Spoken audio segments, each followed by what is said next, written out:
Tonight we're hearing from a woman whose mother was killed after police say a teenager drove the wrong way on a northeast Austin road. 19-year-old Victor Ontiveros Flores is now charged with intoxication manslaughter. Police say he was driving north in the southbound lanes of Ed Bluestein Boulevard early Sunday morning when he collided head-on with 43-year-old Kimberly Green's car.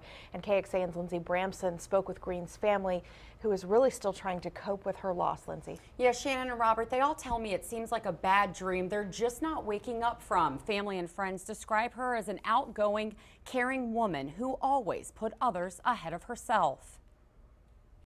We lost a diamond.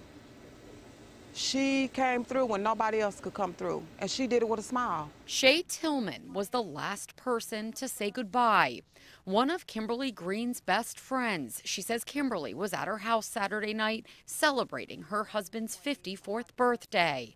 And so I said, like I always do, please be careful, call me when you get home. She always did it like clockwork. But this time, Kimberly didn't call. According to investigators, the car she was driving was hit head-on Ed Bluestein Boulevard. Police say the driver of that other vehicle was going the wrong way. And now this man, 19-year-old Victor Ontiveros Flores, is accused of drinking and driving and then hitting Kimberly, killing her. Why?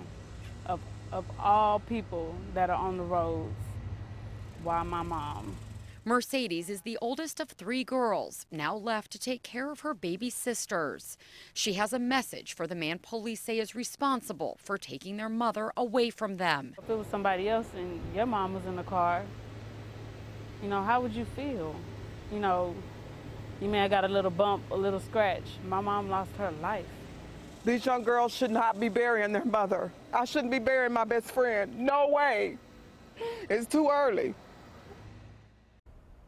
And tonight, the suspect sits in jail with a $250,000 bond. He's charged with intoxication manslaughter. Lindsay Bramson, KXAN News.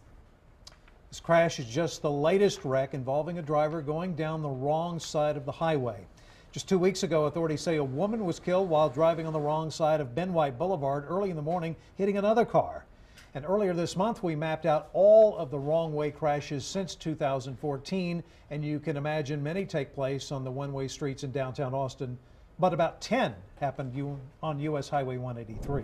Advocates hope a law set to take effect in the fall could help decrease the number of deadly drunk driving crashes. It will allow some convicted of DWI to get an ignition interlock device installed in their vehicle rather than have their license suspended. Supporters say other states with expanded interlock laws saw drunk driving deaths go down by as much as 65%.